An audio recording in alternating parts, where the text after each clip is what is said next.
Halo, Siska. Saya udah punya suami kok. Loh, kenapa nggak bilang? Habis nggak pernah ditanya sih. Nggak apa-apa, nggak apa-apa. Saya juga udah punya istri kok. Alhamdulillah. Kenapa you bilang begitu?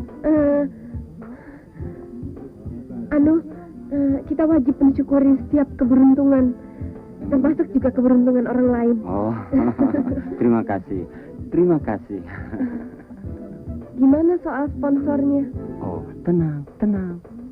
Kita bisa bicara bisnis sambil makan-makan, sambil duduk-duduk, juga bisa sambil lari-lari. Tinggal pilih, gimana? Siska ajak suaminya, saya ajak istri saya. Saya sama suami saya nggak bisa keluar rumah. Soalnya di rumah saya lagi ada pasangan suami istri. Mereka dari luar kota. Ajak aja sekalian. Repot. Mereka nggak bisa bahasa Indonesia. Nggak apa-apa. Itu malah bagus. Supaya mereka tidak usah ikut nimbrung ngobrol.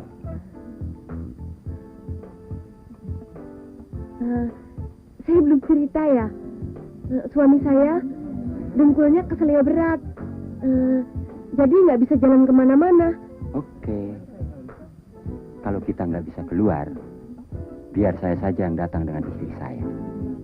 Pokoknya saya mau datang. Biar bisa lebih akrab. Walaupun ada istri saya, kita kan bisa main pandang-pandangan aja. Pandang-pandangan. Oke? Saya rasa itu nggak perlu, Pak. Kalau situ nggak mau main pandang-pandangan, saya batal jadi sponsor. Ayo, gimana?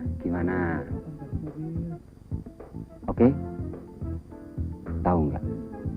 Kenapa saya seperti memaksa?